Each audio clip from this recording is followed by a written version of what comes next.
बोली कृष्ण भगवान की, बोली राधा रानी की।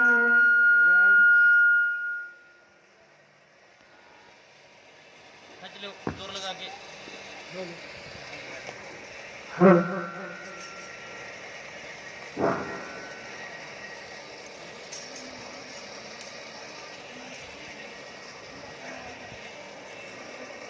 बोली कृष्ण भगवान की जय हो। अब भगवान श्री कृष्ण 6 महीने हो जाते हैं मथुरा के अंदर।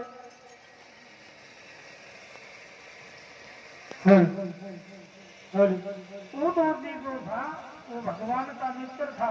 उद्धव को ज्ञानी था। उद्धव अपने ज्ञान का अभिमान था निर्मल उसको कि तेरे समान ज्ञानी इस धरती के ऊपर कोई नहीं है।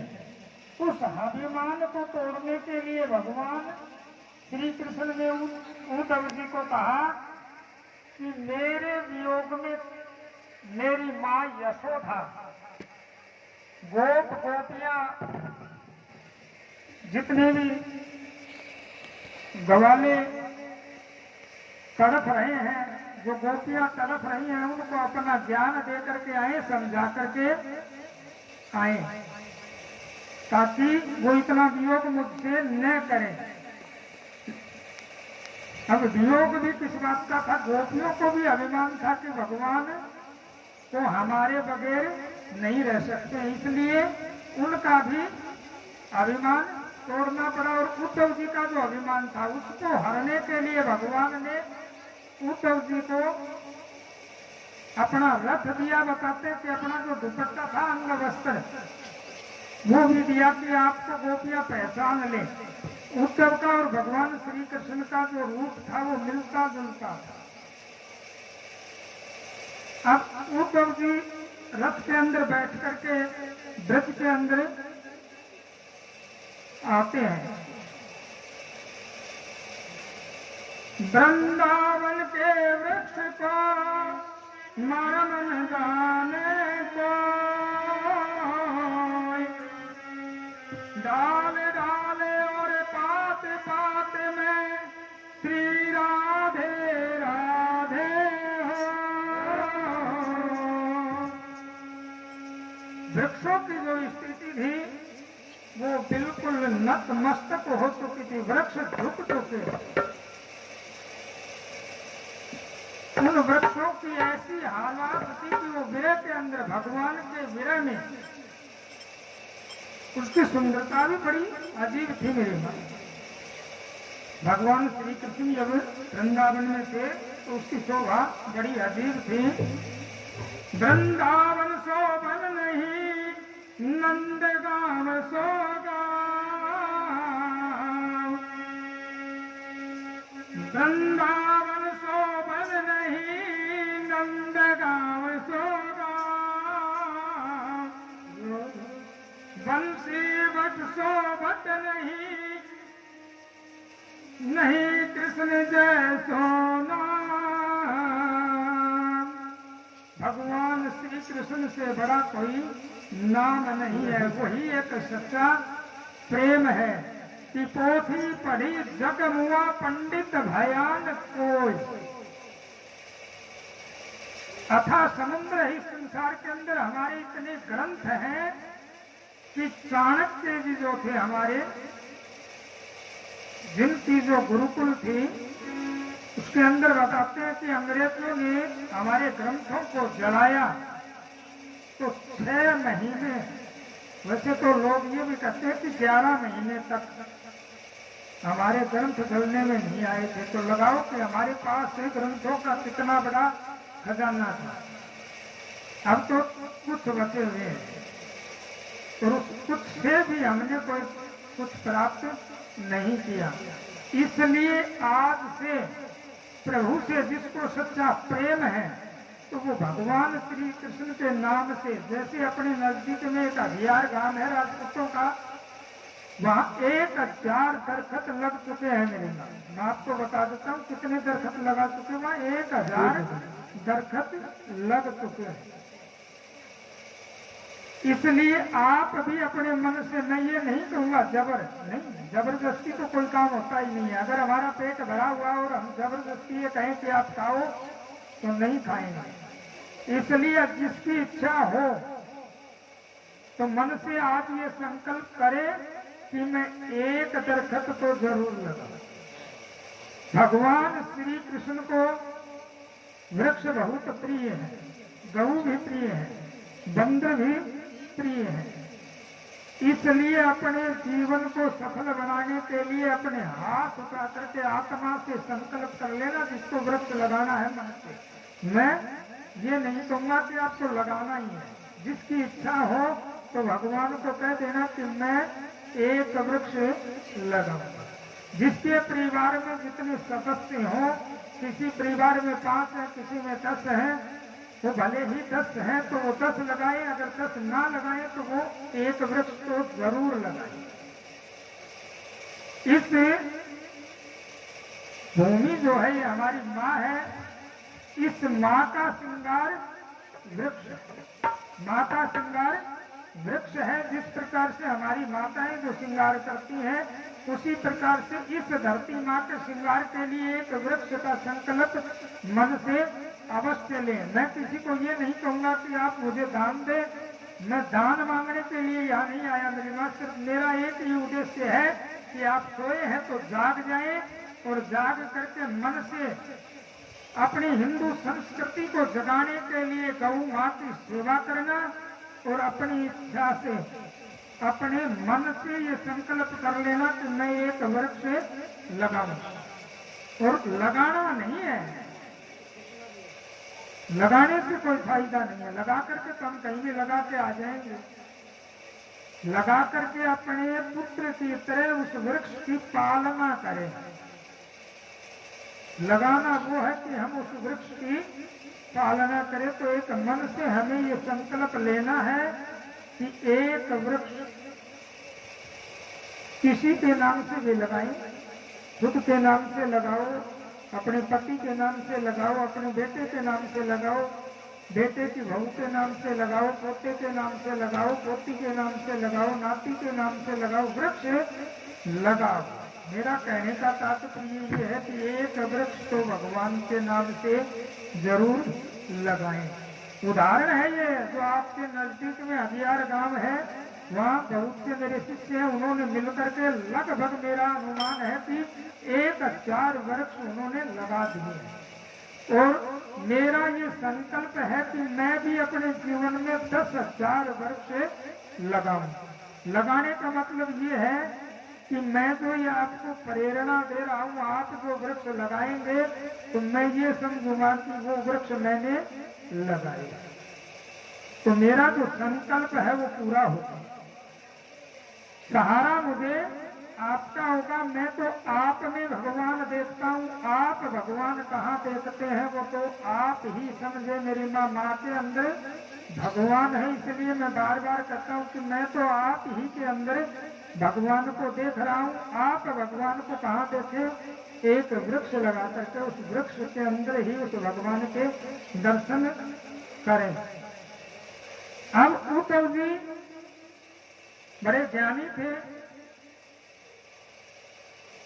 ज्ञान बांटने के लिए गोपियों के पास रथ के अंदर सवार होते तो भगवान ने एक पत्र लिख करके दिया कि ये जो पत्र है ये गोपियों को दे देना।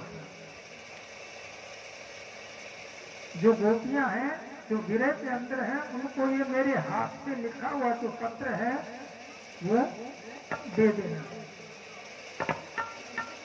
अब भगवान नगर में पहुंच जाते हैं। पहुंच करके उद्धव जी को ये पता तो था ही नहीं कि भगवान श्री कृष्ण का जो महल था, यशोदा जी का जो मकान है, नंद जी का जो मकान है वो कौन सा है। तो जैसे हम खेड़ी ग्राम के अंदर प्रवेश करें और कोई नया नाम सुने तो मुझे वहां जाना है तो हम किसी का सहारा लेंगे कि फलाने का घर कौन सा है। उद्धव जी ने उस नगर में प्रवेश करके पूछा कि भाई नंद जी का जो महल है वो कहाँ पे है, कौन सा है। अब बताने वाले ने, बड़े ध्यान से सुनने की बात है मेरी माँ, भगवान का विरह। बताने वाले ने बताया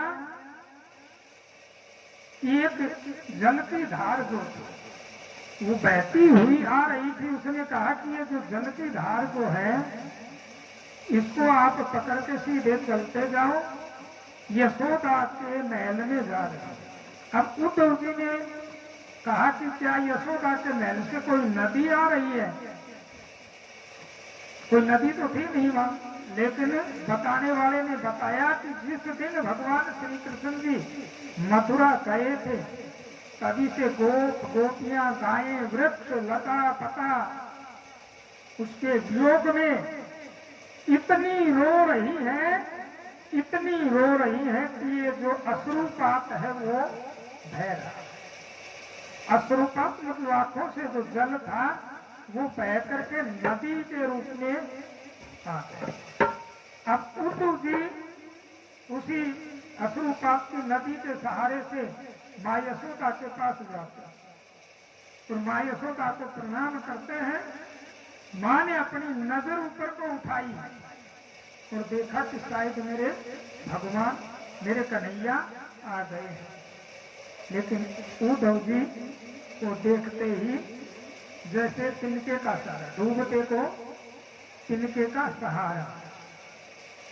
हमारी नाव समुद्र में हो और डूबती हो, हमें किनारा मिल जाए तो हम क्या करेंगे? तो भगवान का धन्यवाद करें।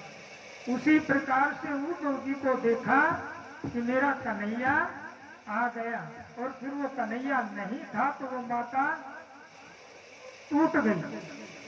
अब उद्धव जी वहां ज्ञान बांटते उस माँ को समझाते कि मैया वो तो साक्षात नारायण है, साक्षात भगवान है। आप किसके लिए रो रही हैं? आप किसके लिए रो रही हैं? वो तो साक्षात नारायण है, भगवान है। अब मैया क्या कहती है? उद्धव जी से मैया क्या कहती है? मैया को ज्ञान समझ नहीं आया। उद्धव जी ज्ञान बांट रहे हैं, मैया को समझा रहे हैं कि वो तो साक्षात भगवान है। लेकिन मैया उद्धव जी से क्या कहती है कि उद्धव जी आप मुझे एक जवाब दें। मैंने कल भी बताया था कि भगवान दंडकार है। पर मैया जी ने क्या कहा कि उद्धव जी मुझे एक बात बताओ कि अगर वो नारायण है, वो भगवान है, तो क्या उसे कोई बांध सकता है?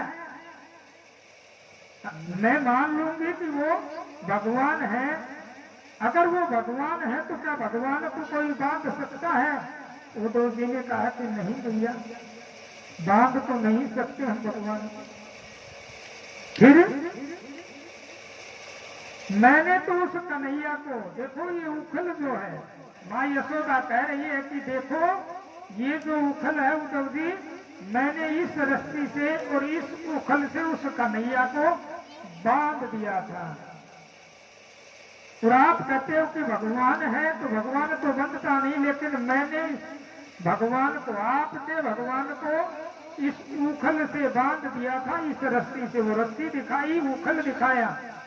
और मैया यशोदा ने उद्धव से क्या कहा कि वो भगवान तो आपके हैं, लेकिन मेरे तो वो कृष्ण कन्हैया है। बोलिए कन्हैया लाल की। वो माँ की बात। देखो छोटे शब्द से हमें माँ ही बुला सकती है। डॉक्टर शंकर दयाल जी कि माता जी का देहांत हुआ तो अन्य लोग जाकर के समझाने लगे कि डॉक्टर साहब शंकर दयाल जी इस प्रकार से की जो उपाधियां थी लोगों ने संबोधित करके उसको धीर घोषणा कि ये संसार का आने जाने का चक्कर है, आप तो समझदार हैं। तो डॉक्टर ने क्या कहा कि मुझे उस बात की वो नहीं है, मुझे तो सिर्फ एक ही बात का वो है कि सभी मुझे साहब के नाम से, कोई डॉक्टर साहब के नाम से, कोई शंकर दयाल जी के नाम से याद कर रहा है, लेकिन शंकर या शंकर कहने वाली तो एक मेरी माँ ही थी। तो इसलिए हम सब तो भगवान को क्या कह रहे हैं, भगवान ही कहेंगे, क्योंकि वो नारायण है। लेकिन माँ यशोदा भगवान को क्या कह रही है कि वो तो मेरे कन्हैया हैं, इसलिए मुझे ज्ञान समझ में नहीं आता है, और मुझे ये भी पता नहीं है कि वो भगवान है, मेरे लिए तो मेरे कन्हैया हैं। बोलिए कन्हैया लाल की, बोली राधा रानी की। अब उद्धव जी माँ के पास से खड़े होकर के जो गोपियां थी, भिरे के अंदर भगवान का दिया हुआ जो पत्र था वो लेकर के जाता है। गोपियों को भी ज्ञान बांटने के लिए उद्धव को अभिमान था, लेकिन कुछ अभिमान तो वहां टूट जाता है। इसलिए हमें न विद्या का अभिमान हो, विद्या का भी अभिमान नहीं होना चाहिए कि मेरे पास इतनी विद्या है, फिर भी छोटा बन करके हम कोई कार्य करेंगे तो हमें सफलता मिलेगी। अगर हम बड़े बन के कोई कार्य करेंगे तो हमें सफलता नहीं मिलेगी। बड़ा तो रावण भी बहुत बड़ा था, विद्या भी थी, अहंकार भी था, बल भी था, लेकिन जिस समय लंका में हनुमान जी ने प्रवेश किया, छोटा बन के गया था। हनुमान चालीसा के अंदर या इस सुंदरकांड के अंदर आता है लघु रूप, लघु मन छोटा सा रूप लेकर के, और हनुमान जी ने लंका में प्रवेश किया। माता सीता ने कहा कि आप तो बड़े छोटे हैं, इसलिए मैं आपको फल खाने की इजाजत नहीं दे सकती, छोटे। लेकिन हनुमान जी ने कहा कि मैं दिखने में छोटा हूँ, मेरे काम बड़े हैं, मेरे जो कारनामे हैं वो बहुत बड़े हैं। तो हनुमान जी ने छोटा बन करके लंका को जलाया। आज रामचरितमानस के अंदर हम सब देख रहे हैं, और उसके जो कार्य थे वो कितने बड़े थे। तो इसलिए हमें भी कोई कार्य करना है, तो ये समझने के लिए मैं बता रहा हूँ कि हम बड़ा बन के अगर कोई कार्य करते हैं तो हमें उसका फल नहीं मिलेगा। क्यों नहीं मिलेगा? कि हमें फल तो वही मिलेगा कि मैं तो बड़ा हूं, ये काम मैं कर रहा हूं।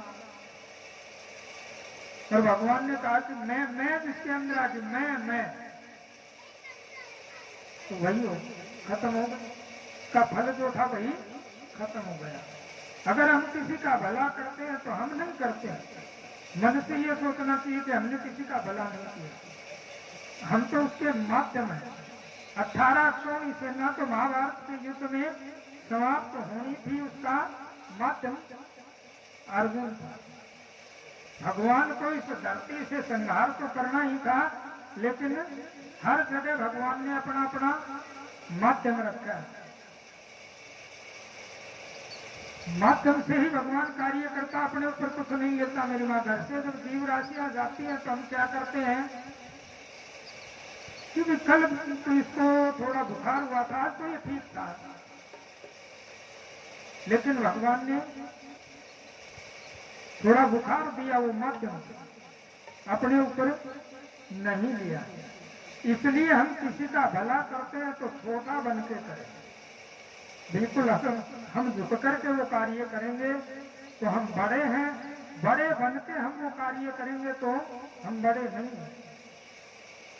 बड़ा बन के कार्य करने से बड़ा नहीं होता, छोटा होता है। अगर छोटा बन के हम उस कार्य को करते हैं वही बड़ा होता है, झुक करके, विनय से। इसलिए आप ये कथा सुन के अपने घर जाते हैं तो अपने बच्चों को भी कहो कि प्रातः सुबह जब उठते हैं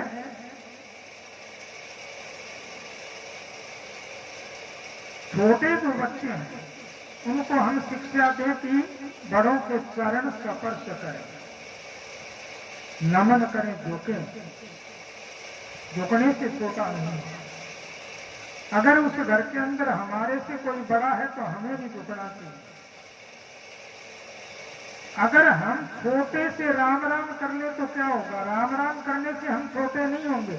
अगर हमारे सामने अगर कोई छोटा मिल जाए और उसे हम अपन चल करके राम राम कहें तो क्या हम छोटे हो गए? छोटा कौन है? जो अपने आप को बड़ा कह रहा है। जो राम राम कर रहा है वो छोटा नहीं है। इसलिए चाहे अपने सामने छोटा हो, चाहे अपने से वो बड़ा हो, अगर आप और कुछ भी न करें तो ये राम राम तो जरूर करें। अपने बच्चों को भी ये कहें कि अपने से बड़ों से राम राम करें, चरण स्पर्श करें, प्रातः जल्दी उठें। जल्दी उठना भी एक संस्कार है मेरी माँ की। हम उस सूर्य उदय के बाद जो उठते हैं तो निशाचरों के विमान जो है वो विचरण करते हैं और वो वायु हमारे कानों के द्वारा, नाक के द्वारा, मुख के द्वारा हमारे अंदर प्रवेश करती है तो हमारी जो बुद्धि है वो दुर्बुद्धि हो जाती है। सुबह 4 बजे प्रातः के समय में हम उठेंगे तो देवताओं के विमान विचरण करते हैं, वो वायु हमारे शरीर को स्पर्श करती है तो हमारी बुद्धि सात्विक रहेगी। इसीलिए हमारे जो बच्चे हैं वो सच्चे मार्ग पे चलेंगे। हम जो कहेंगे तो वो मानेंगे। ये लेट उठने से जो निशाचर रूपी वायु का स्पर्श होने से हमारी जो मति है वो निशाचर जैसी है। इसलिए हमारे बच्चे जो वो आज्ञा का पालन नहीं करते। इसलिए हमें अपने बच्चों को ये शिक्षा देनी है कि जल्दी सूर्य उदय से पहले उठें, बड़ों के चरण स्पर्श करें, उसी से हमें फायदा होगा। भगवान ने हर जगह चाहे उसे हम राम कहें, चाहे कृष्ण कहें, चाहे दामोदर कहें, चाहे माखन चोर भी कहें, लेकिन शिक्षा ज्ञान दिया। मानव, मैं कह रहा हूं आप उस रास्ते पे कठपुतली की तरह, हम एक जो ये मदारी जो होता है, मदारी बंदर लेके खेल दिखाता है मेरे ना, खेल हम खेल देखते हैं, बड़े प्रसन्न होते हैं। उसी प्रकार से हमारा जो भगवान है वो मदारी है, हम उसके बंदर हैं। वो हमें नचाएगा, हम उसके सामने नाचेंगे। भगवान के सामने वो जैसे नचाएगा वैसे हमें नचना है। वो अगर हमें दुख देगा तब भी हम उनको धारण करेंगे, अगर वो हमें सुख देता है तब भी हम धारण करें। इसलिए ये सोच लेना चाहिए कि सबसे बड़ा मदारी हमारा भगवान है और हम उसके बंदर हैं। वो हमें नचा रहा है और हम नाच रहे हैं। उद्धव जी भगवान का पत्र लेकर के गोपियों के पास जाते हैं और वो जाकर के राधा रानी के हाथ, राधा को भगवान के हाथ का जो पत्र था उद्धव जी राधा को दे देते हैं। तो वहां जितनी गोपियां थी, राधा ने पत्र को उठाया, लिया और वो बंद था, उसको ऐसे खोल करके देखने के लिए उसने ऐसे किया। दूसरी सखी ने आके झपट्टा लगाया, उसके 2 टुकड़े हो गए, 2 धागों में बट गए। इसी प्रकार से जितनी गोपियां वहां एकत्रित थी, सभी ने एक दूसरे से झपट्टा लगाया और उस पत्र का टुकड़ा उद्धव जी देख रहे हैं। सभी को छोटा छोटा वो पत्र का टुकड़ा अपने अपने हाथ में लिया और अपने हृदय से लगाया और अपने मस्तक के ऊपर रखा और कहा कि बोल कन्हैया लाल की जय हो।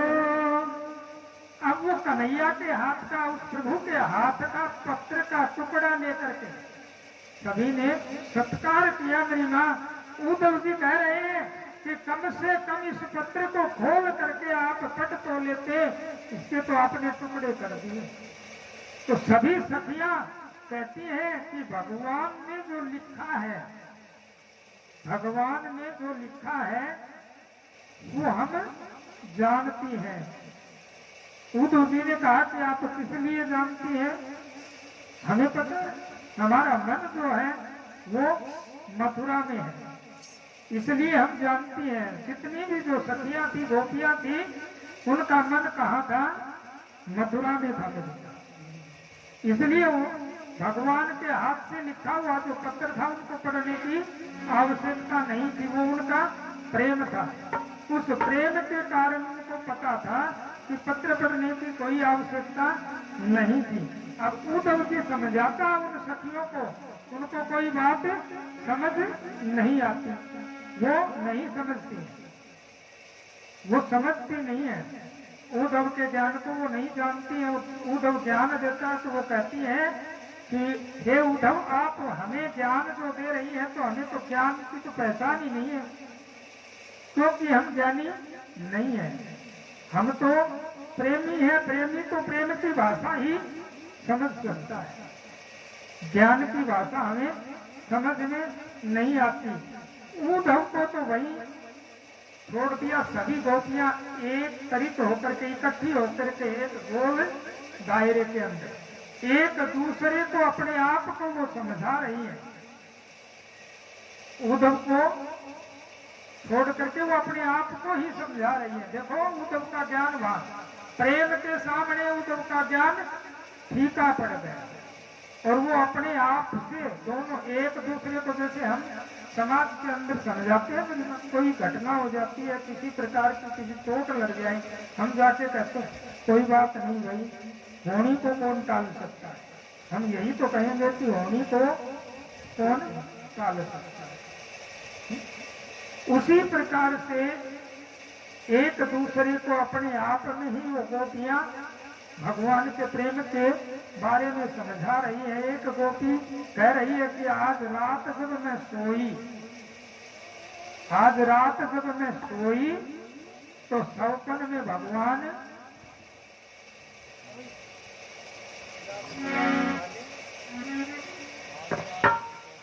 जब मैं सोई सपन में भगवान मेरे पास आए थे। वो एक दूसरे को समझा रही, इसलिए आपको थोड़ी थोड़ी नींद है उसकी जो आती है, इसलिए बीच में थोड़ा थोड़ा आपका मनोरंजन भी होता है। बोलवा के बिहारी लाल की रात जाम सपने में आयो, दैया पी गयो, पी गो दैया, दैया पी गयो,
कह रही है कि रात को भगवान हमारे घर आए और हमारा माखन खाया।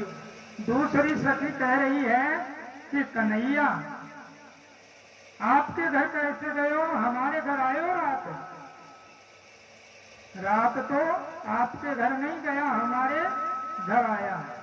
आपस में वो एक दूसरी को समझा रही हैं, लेकिन वो उनका शौकन था। जब हम आधे सो जाते हैं और आधे जागृत अवस्था में होते हैं, उसका नाम सुषुप्त है। सुषुप्त आदि अवस्था में सोए, आदि अवस्था में हम जागृत हैं, उस अवस्था में हमें शौकन आते हैं। अगर हम अचेत अवस्था में सो जाएंगे तो हमें कोई शौकन नहीं आएगा। इसलिए वो शौकन के अंदर भगवान को निहार रही है, एक दूसरी को समझा रही है। कोई तो ये कह रही है कि मेरा माखन खा गया, कोई ये कह रही है कि मेरी पूनर उठाई और चला गया, कोई कहता है कि भगवान मुझे आकर के जगा रहा है। वो एक दूसरी को समझाते समझाते और राधा के पास जाती हैं। राधा के पास जाती हैं, इस वियोग के अंदर समझाते समझाते और राधा जिसे कहती हैं कि हे राधा, आज का जो आपका शौकन है वो बताएं। तो राधा का देखो उत्तर कितना बढ़िया। वो गोपियों से क्या कह रही है कि आपको तो सखी नींद आती है। तो भगवान सौपन में दिखाई देता है। मैं तो बड़ी अभागिन हूं कि मुझे तो नींद ही नहीं आती, इसलिए कन्हैया कहाँ से दिखेंगे। मेरी माँ बोल कन्हैया लाल की जय हो। राधा का कितना प्रेम था उस प्रभु के लिए कि उस वियोग में उसने क्या कहा कि आपको तो नींद आती है, तो नींद में भी सौपन में भगवान आपको दिखाई दे रहे हैं, कन्हैया दिखाई दे रहे हैं। लेकिन मैं तो इतनी अभागिन हूं कि मुझे तो सौपन भी नहीं आता, क्योंकि नींद नहीं आती है, तो इसलिए सौपन कहाँ से आएगा। सौपन तो तभी आए जब नींद आए। नींद मुझे आती नहीं, सौपन मुझे कहाँ से आएगा। इसलिए कन्हैया का दर्शन मुझे कहाँ से होगा। इतना वियोग था उनका जब उद्धव जी देख रहे थे और गोपियों के प्रेम को और राधा के प्रेम को देखते हुए उद्धव जी ने राधा के चरणों की जो रज थी, बताते हैं कि वो अपने ऊपर डाल ली और राधा की रज में मगन हो गए।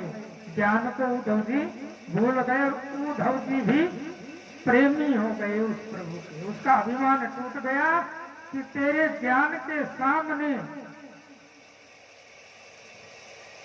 ये प्रेम जो है ये बहुत अधिक है। तेरे ज्ञान के सामने इनका प्रेम जो है वो बहुत अधिक है। तेरा ज्ञान तुच्छ है, इसलिए सब ज्ञान से बड़ा क्या है मेरी माँ? प्रेम। प्रेम प्रेम करना है हमें अपने परिवार में। प्रेम करना है तो हमें अपने परिवार से भी करना है। आप ये कहेंगे कि आप बार बार तो भगवान से प्रेम करवा रहे हैं और ये भी कह रहे हैं कि प्रेम परिवार से भी करना है। प्रेम तो किसी से भी करें, लेकिन करें प्रेम, झगड़ा न करें। प्रेम करें तो सच्चा करें। जैसे गोपियों ने भगवान श्री कृष्ण से किया, उसी प्रकार से अपने परिवार के अंदर रह करके अपने माता पिता से, अपने सास ससुर से, अपने बच्चों से, सभी से, जैसे गोपियों ने भगवान श्री कृष्ण से प्रेम किया, इसी प्रकार से उनको हम प्रेम की परिभाषा समझाएं और प्रेम करें। प्रेम में जो ताकत है वो किसी में भी नहीं है। अगर हमारा प्रेम है तो हम अगले को झुका सकते हैं। प्रेम से हम अगले को झुका सकते हैं। न झुकना तो मेरी माँ मुर्दे की पहचान है जो अकड़ता है। अकड़ किसमें होती है? मुर्दे में। इसलिए अगर हमारे अंदर झुकने की शक्ति नहीं है तो ये समझना चाहिए कि हम मुर्दे हैं। अगर हमारे अंदर झुकने की शक्ति है तो ये समझ ले कि हम गुणवान हैं। फल देने वाला वृक्ष झुक जाता है, गुणवान व्यक्ति जो है वो झुक जाता है। इसलिए झुके, प्रेम करें, प्रभु से भी करें और अपने परिवार से भी प्रेम करें। जिस प्रकार से गोपियों ने भगवान से प्रेम किया था,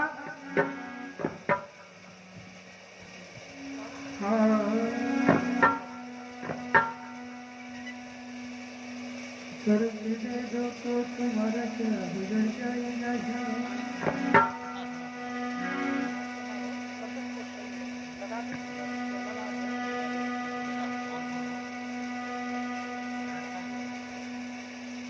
अब उद्धव रज जो थी वो अपने शरीर पे लगा करके वहां से गोपियों के प्रेम को समझ करके उद्धव जी प्रेमी हो जाता है। भगवान अपने लिए ये कहते कि द्वारका जो थी भगवान ने बनाई थी, द्वारका का अर्थ भी मैं आपको बताऊंगा, ये प्रकरण आएगा। इससे पहले बीच में थोड़ा आपको खुशी न आए, थोड़ा आपका भी मनोरंजन हो गया। प्रभु के लिए आपका भी थोड़ा थोड़ा मनोरंजन होता रहे। जब सभी गोपियां श्री कान्हा जी का दीदार पाने के लिए बड़े बेताब थी, तो उस समय कान्हा जी भी याद करते, तू कूदी करे गोकुल में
के बिहारी लाल की।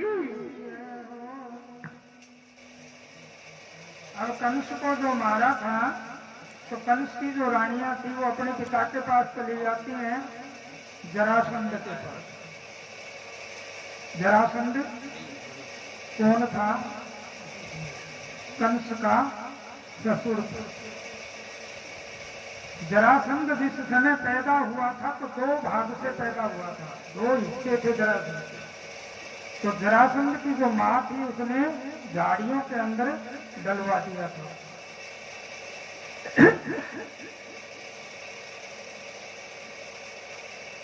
विजयद्रथ जो था उसका बेटा था।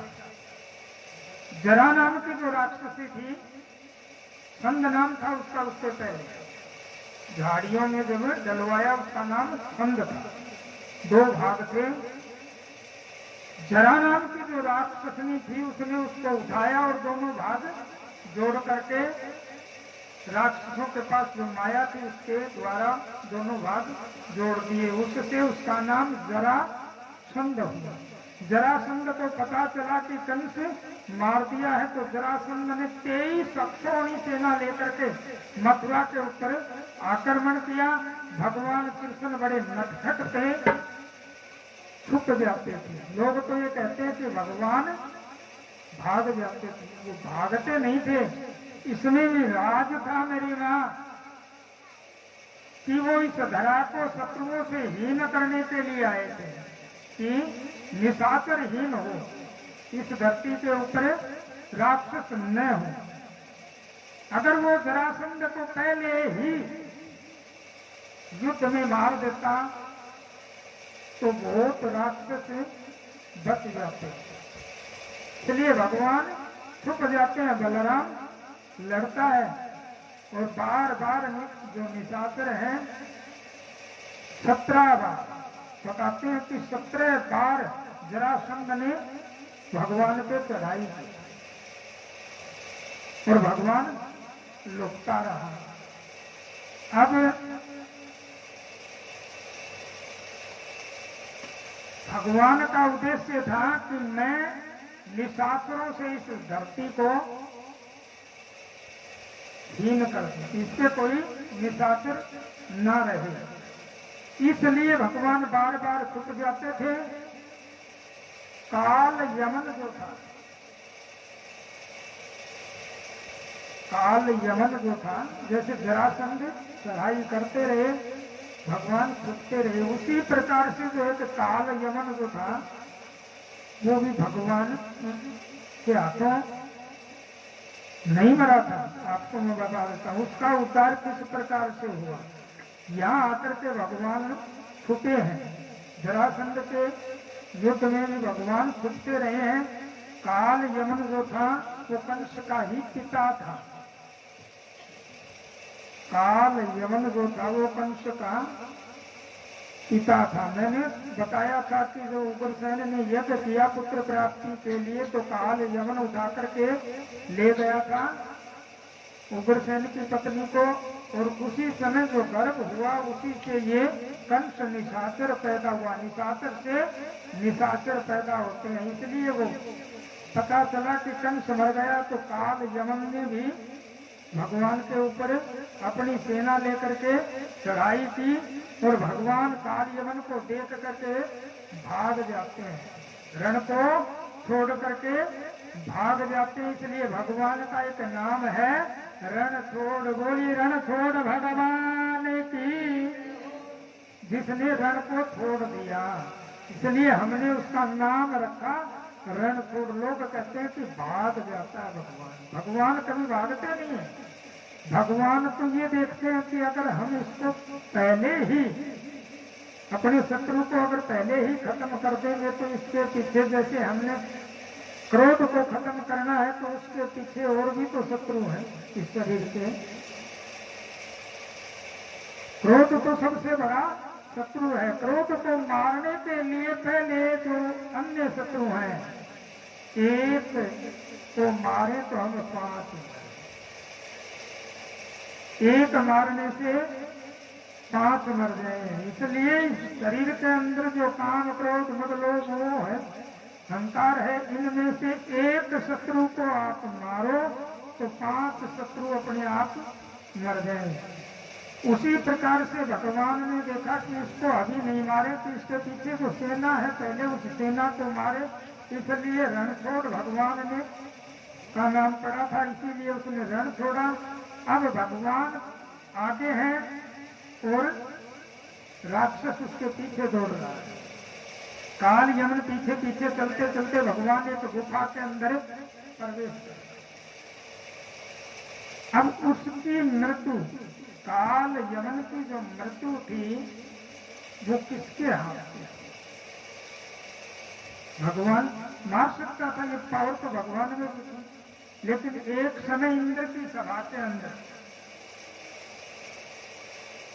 इक्ष्वाकु कुल के अंदर मुचुकुंद जो राजा थे वो इंद्र के मंत्री थे।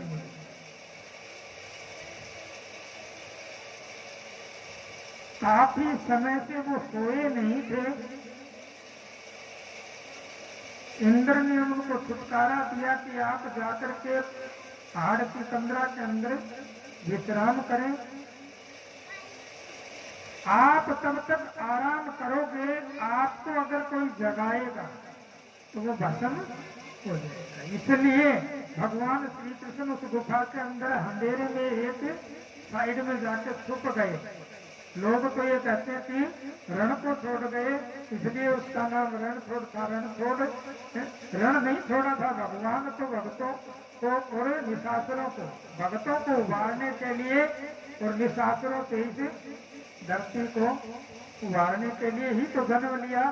तो जैसे ही भगवान छुप जाते हैं और वो उसका पीछा करते हुए काल यमन प्रवेश करता है और सोए हुए राजा के पैर लगते हैं तो राजा की नींद टूट जाती है और उस नींद के टूटने से काल यमन भस्म हो जाता है। इक्ष्वाकु कुल का था। मुचुकुंद की कहानी काफी बार आती है। भगवान श्री कृष्ण ने विश्वकर्मा जी को निमंत्रण दिया। विश्वकर्मा जी आए, द्वारका नगरी बसाने के लिए भगवान ने उसका निर्माण विश्वकर्मा जी के द्वारा करवाया। द्वारका नाम किस लिए रखा मेरे नाम? द्वारका को एक ही द्वार था, जिसका एक द्वार हो उसका नाम द्वारका। द्वारका के कोई और दूसरा एक किस लिए था कि भगवान तो अनेकों मार्ग बना सकता था, लेकिन भगवान को ये पता था कि एक ही द्वार होगा तो शत्रु प्रवेश करेगा तो मुझे पता चलता रहे, इसलिए उस द्वारका का नाम द्वारका रखा गया एक द्वार के कारण। और शत्रुओं के बचाव के लिए इसकी शोभा इतनी बढ़िया बनवाई भगवान ने विश्वकर्मा जी के पास। और बलराम जिसका, कृष्ण का जो बड़ा भाई था बलराम, पहले भगवान ने बलराम की शादी कर। देखो भगवान कितने छोटे, पहले बड़े की फिर छोटे की। अगर पहले छोटे की शादी हो जाए तो फिर बड़े की पता नहीं हो कि नहीं, इसलिए हम पहले बड़े की शादी करते हैं। शादी में सहनैया भी करते हैं,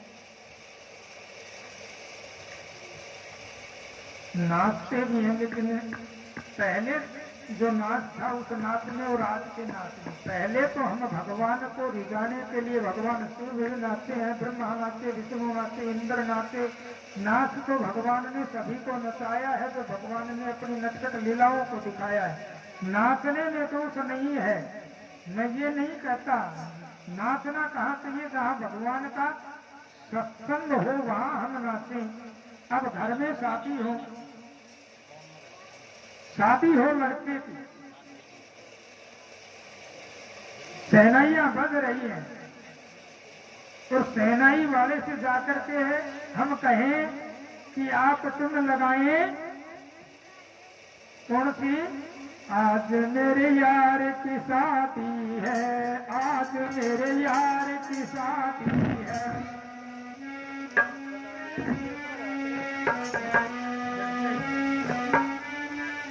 अब माँ बेटे की शादी में नाच रही है, बताओ वो बेटा है, यार तो नहीं है। इसलिए मैं आपको उदाहरण से समझा रहा हूं मेरी माँ, कि सहनाई बजना बड़ी अच्छी बात है, उत्सव है। हमने लड़के का विवाह रचाया हुआ है, लेकिन सहनाई बजे तो सहनाई के अंदर प्रेम के समझाने के लिए। अब ये जो टाटा के अंदर या बड़ी बड़ी गाड़ियों के अंदर जो लगा करके साउंड और डीजे जो बोलते हैं, डीजे कितने बदलूंगी बरसार मेले में, चंडीगढ़ के मेले में जब तलाक का केस होता है तो चंडीगढ़ से पहले नहीं रुकता है। जब वो लड़की केस डालती है तो चंडीगढ़ का मेला अपने आप दिखाई दे देता है मेरी माँ। मेरा समझाने का तात्पर्य जो है वो आप ध्यान से समझें। अगर सहनाई बजे तो अच्छी है, बजना बुरी बात नहीं, नाचना भगवान के लिए नाचे तो अच्छा है, क्योंकि वो स्वयं हमें अपने सत्संग के अंदर बुला करके नचा रहा, हम उसके लिए नाच रहे हैं तो बड़ी अच्छी उसकी कृपा है हमारे ऊपर। लेकिन जो हम ये गलत नाच रहे हैं ये मत नचना।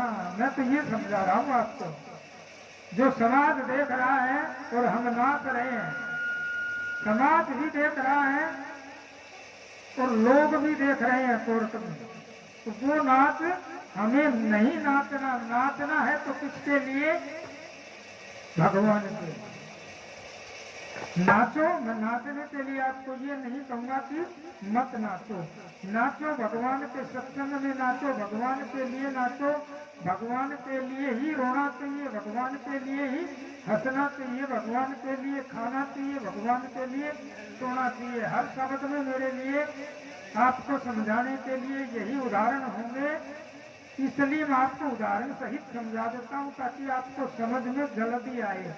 आपको ये मेरी जो बातें हैं हो सकता है कि न भी समझ आए, लेकिन मेरा उदाहरण जरूर समझ में आएगा।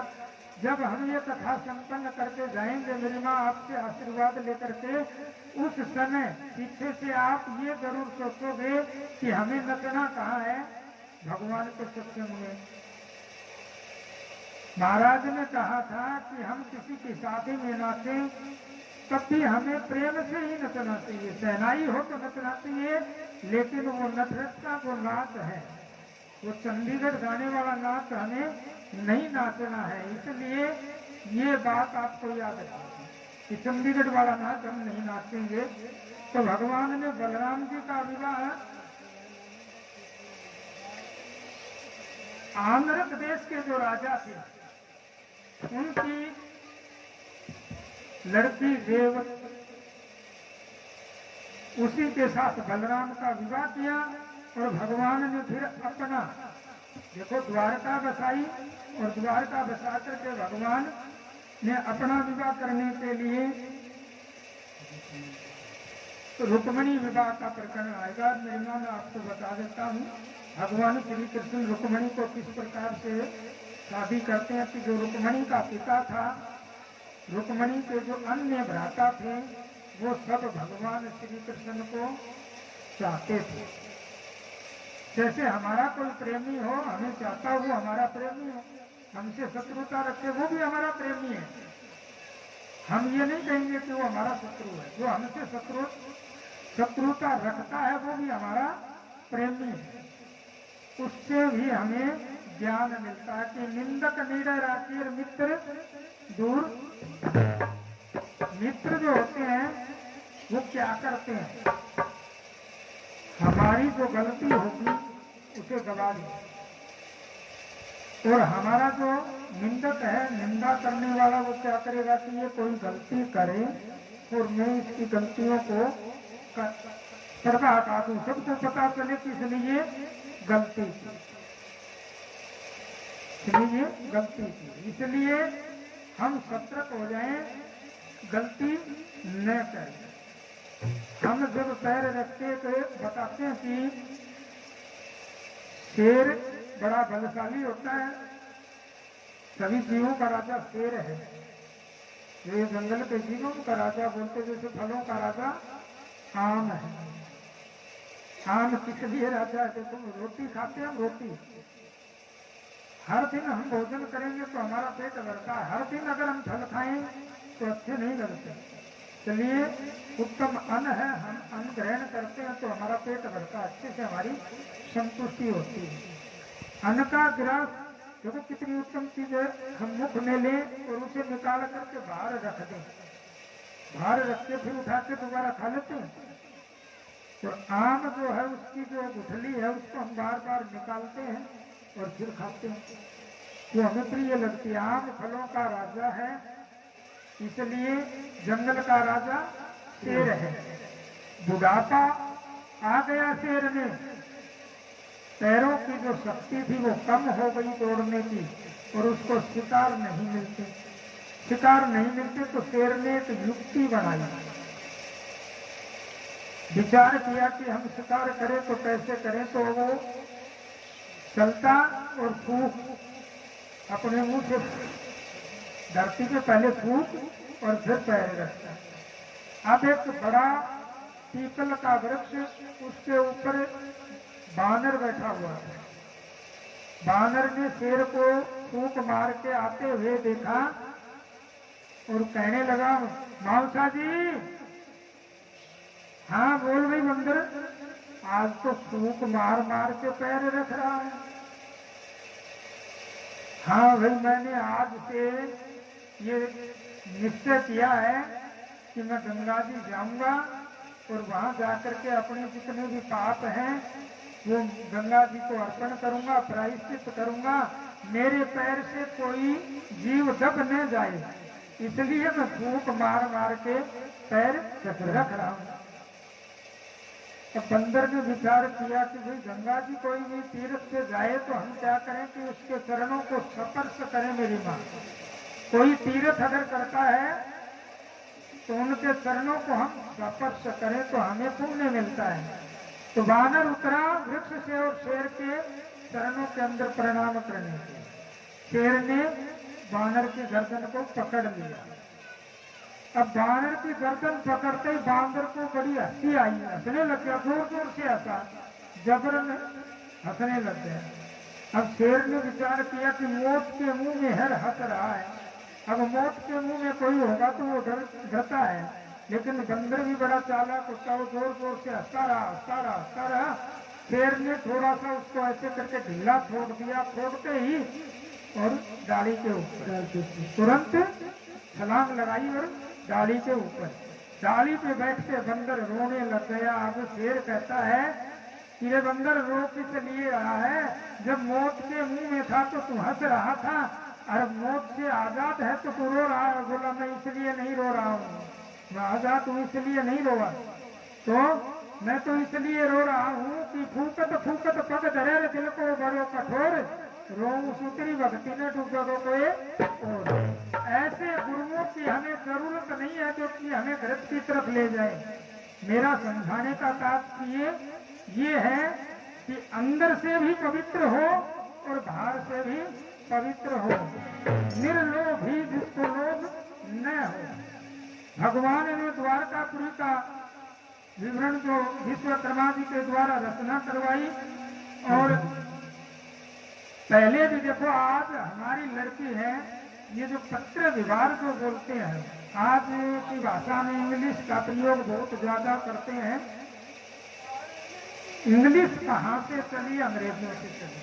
हमारी जो मूल भाषा है वही हमें याद रखनी चाहिए। पहले मेरी माताएं समय बताती थी, ऊपर की तरफ चंद्रमा की आकाश की तरफ देख करके चंद्रमा इत्यादि का हिसाब लगा करके बताती थी कि रात्रि का अब ये समय है। दिन में भी वो अपनी छाया को देख करके बताती, वो सटीक समय था। हम भारतवासी हैं, भारत के लिए हमें अभिमान क्यों है कि सभी देशों का केंद्र भारत है। सबसे पहले समय की जानकारी किसने दी थी? जो ये हम टाइम देखते हैं घड़ी के अंदर, तो पहले तो हम वैसे बताते थे, लेकिन पूरे भारत के अंदर ये जो समय की जानकारी है तो कहाँ से प्राप्त हुई? भारत के जो वैज्ञानिक थे उन्होंने सबसे पहले ये जानकारी नासा को दी। एक समय 1 मिनट का हेरफेर हो गया था तो बड़ी चर्चा हुई थी। भारत केंद्र है जड़ी बूटियों का। जड़ी बूटी जो बोलते हैं हमारे भारत के अंदर ऐसे ऐसे पर्वत हैं, ओसियां भारत से पैदा होती हैं। संस्कार जो है वो भी भारत में ही, अन्य देश में संस्कार भी नहीं है मेरी माँ। इसलिए मेरा भारत जो है वो समृद्ध है। हम उन मूल भाषाओं को हमने अपने बच्चों को समझाएं कि भारत केंद्र है और भारत से ही इस समय की जानकारी हुई है, सभी देशों को प्राप्त हुई।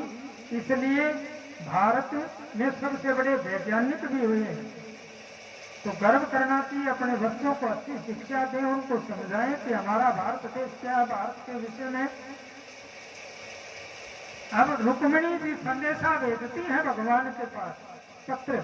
जैसे मैंने अब थोड़ी देर पहले बताया था, अंग्रेजी का जमाना है, अब लव लेटर बोलते हैं, इसलिए हमें लव लेटर नहीं करना चाहिए, पत्र व्यवहार। क्या है ये लव लेटर? प्रेम हम करें तो प्रेम करें। प्रेम किससे करें? तो हम माँ से प्रेम करें। माँ बेटे का प्रेम भी है, भाई बहन का है, बाप बेटे का है, पति पत्नी का है। प्रेम करे तो सच्चा करे।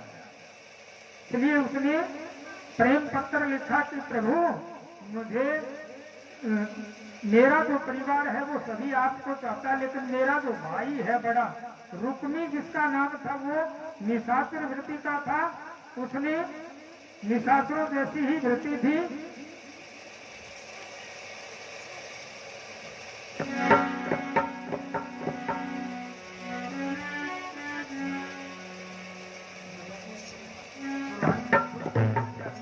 वो काले नर तेरे काले न, काले न तेरे काले न,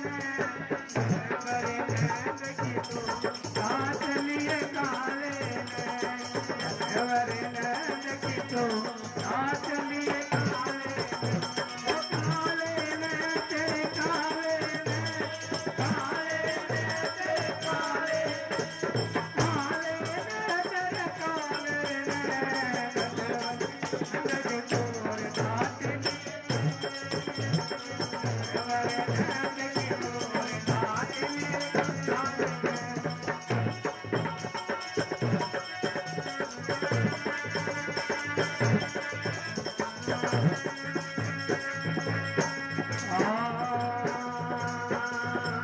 चल करनी जब गई जमना पे, चल करनी गई जमना पे, चल करनी जब गई जमना पे, आगे बचन दिखोर चलिए काले में, आगे बचन दिखोर चलिए काले में, काले नर तेरे काले, काले नर तेरे काले,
बैठे मेरी माँ ये न सोचे कि बरसात आई है। बरसात नहीं आई है। भगवान श्री कृष्ण रुक्मणी को विवाहने के लिए चढ़ते हैं तो देवता लोग पुष्प की वर्षा कर रहे हैं।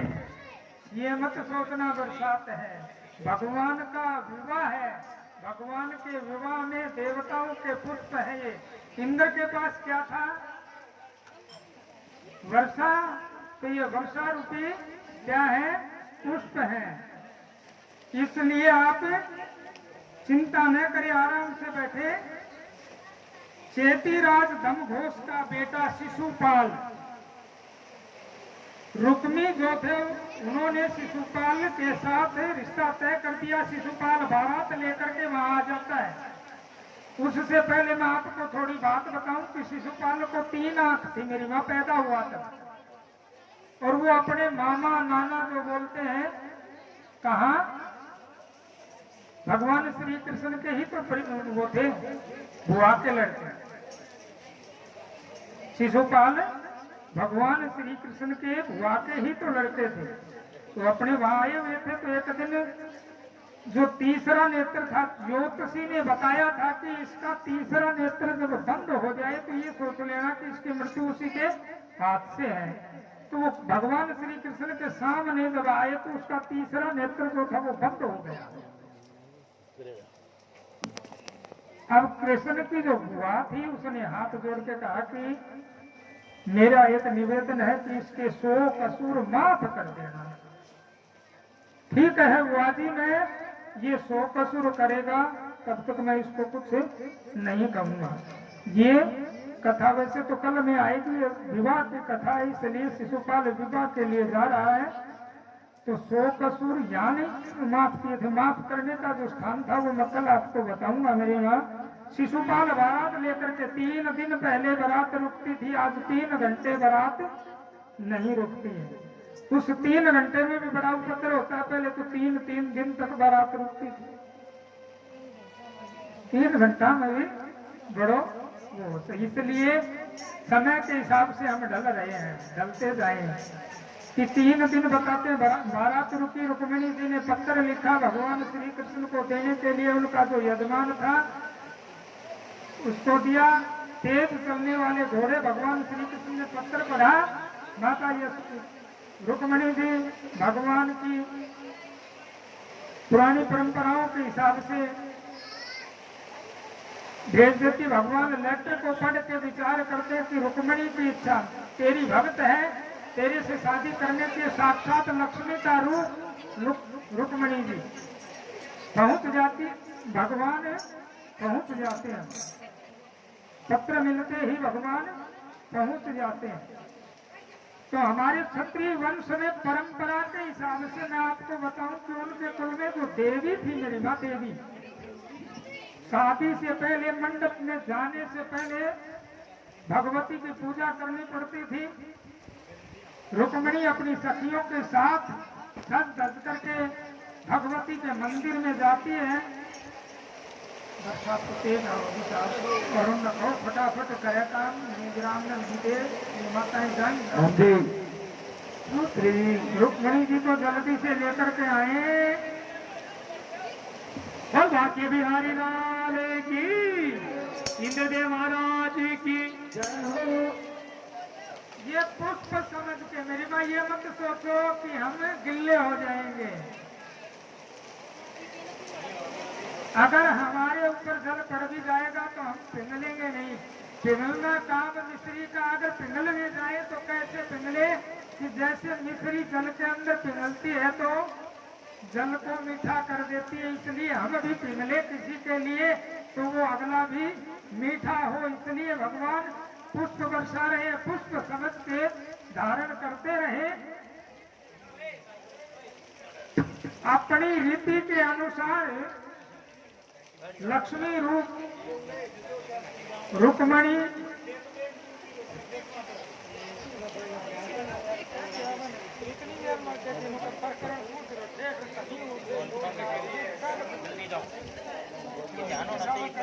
ध्यान मत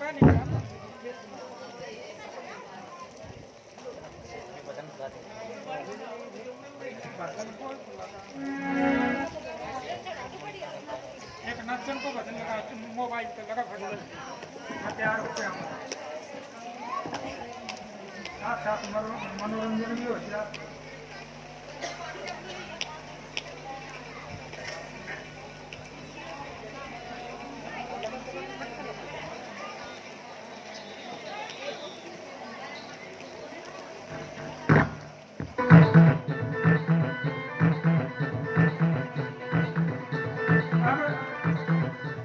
रुक्मणी जी भगवान देवी की पूजा के लिए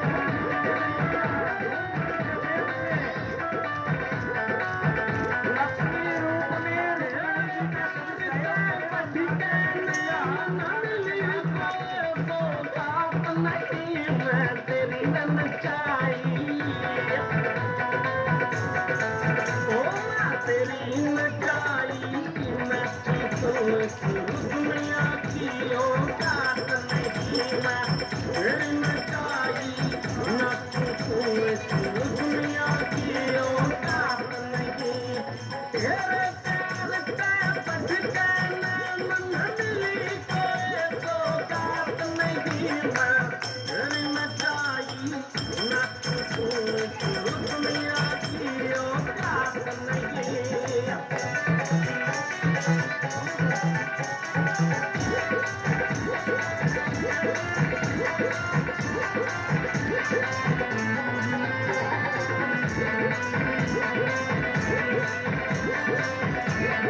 रुक्मणी भी दुर्गा जी की पूजा कर रही थी। भगवान ने वहां से रुक्मणी का हरण किया। होनहार रघुपति रहे, सोनी की चाल गंभीर, बारात चढ़ी शिशुपाल की, रुक्मणी ले जा ठाके हीर। बोल कन्हैया लाल की, बोलिए राधा रानी की। अब यजमान जी आए और कन्यादान करें। उसके बाद विवाह की शहनाई बजा करके मेरी मैया आपको नचाएंगे। भगवान श्री कृष्ण, राधा जी, रुक्मणी जी, स्वयं इंद्र भगवान इस विवाह के अंदर उपस्थित हुए हैं। उनके सामने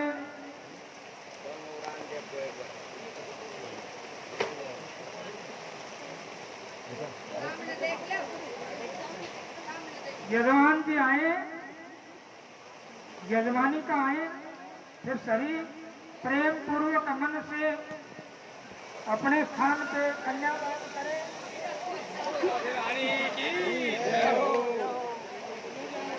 बुलाओ भाई, यजमान जी को बुलाएं, कन्यादान करवाएं। ऊपर न जाएगी, कृष्ण जी ऊपर न जाएगी।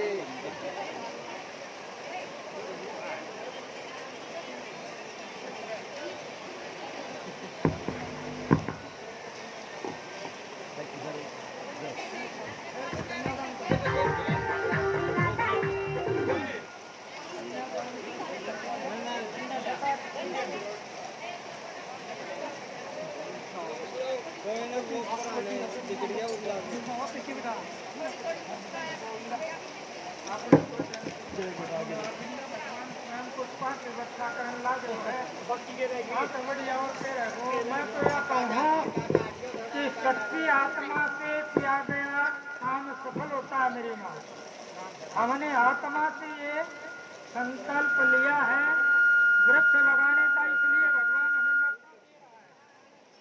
भगवान मौका दे रहा है। आप समझिए, शांति पूर्वक धीरे धीरे अपने अपने कर कमलों के द्वारा भगवान के रूप में, भगवान श्री कृष्ण और रुक्मणी के रूप में है।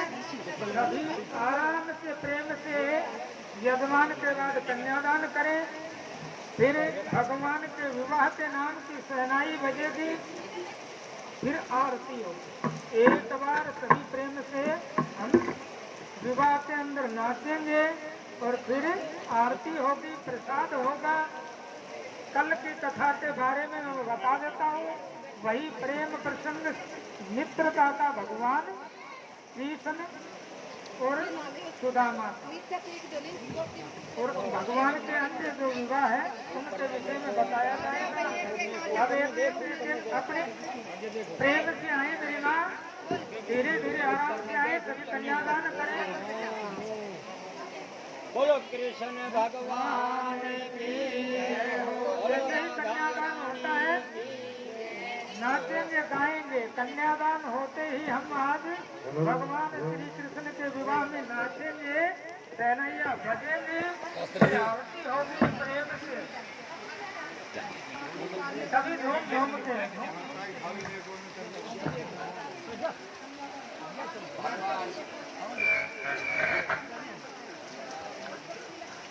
हेलो, अभी भगवान श्री कृष्ण का विवाह का प्रसंग चल रहा है। राधा कृष्ण का विवाह, कोई भी दानी सज्जन कन्यादान करने के लिए आगे आए।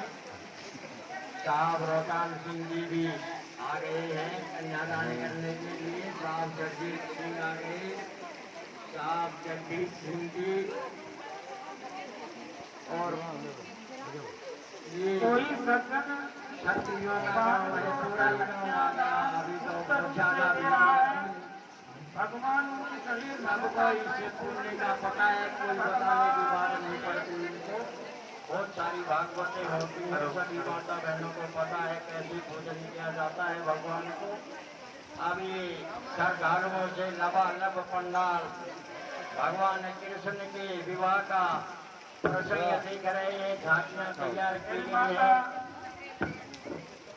गुप्त रूप से कन्यादान में उत्तर प्रदान कर रही है भगवान की मनोकामना पूर्ण करें। कृष्ण भगवान की जय हो, राधा रानी की जय हो। आराम से प्रेम पूर्वक मेरी माताएं प्रेम पूर्वक कन्यादान करें और फिर सहनाइयां बजेंगे प्रेम से भगवान के विवाह के हम नाचेंगे गाएंगे धूम बजाएंगे प्रेम से अपने अपने स्थान के ऊपर फिर आरती होगी। कल भी मैंने बताया है सुदामा का चरित्र होगा, उसके बाद पुष्पों से भगवान से हम होली और पे कोई मेरी माता मुक्त रूप से कन्यादान कर रही है। भगवान की मनोकामना पूर्ण करे। बोलिए भगवान कृष्ण की, बोल कन्हैया लाल की।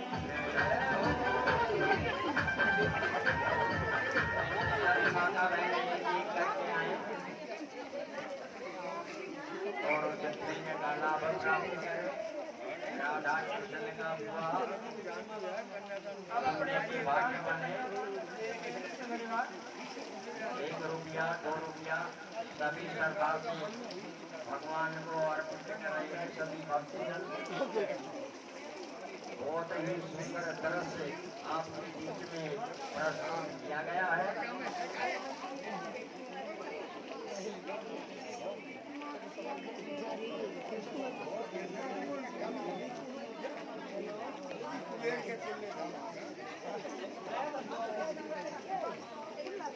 हमारे कान्हा का मेकअप का ध्यान रखें।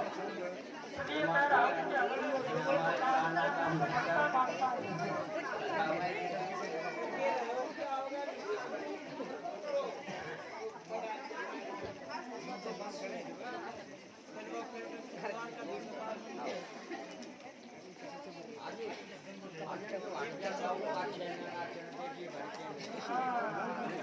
देखो आप कभी ना करे हमारे गुरु जी पंडित जी कह रहे हैं क्या खाऊं बस इसलिए नहीं प्रेम से भगवान के विवाह में प्रेम से आगे होकर के नहीं आगे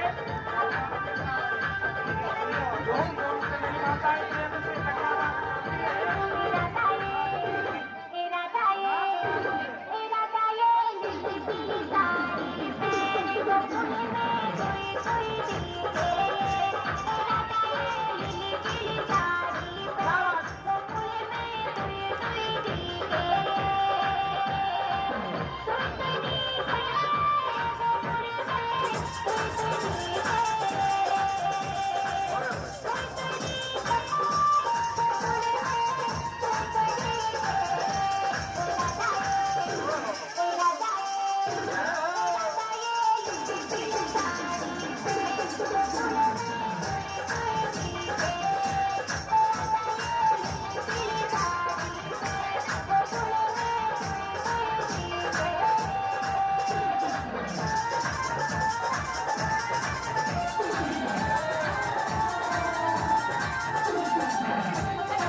प्रेम से क्या लाया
काला काला करे दूजे के वो लगा दे न कि मन्ना हाँ वो लगा दो, वो लगा दो, वो दीवानी बन जाऊंगी, मस्तानी बन जाऊंगी।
कृष्ण चंद्र भगवान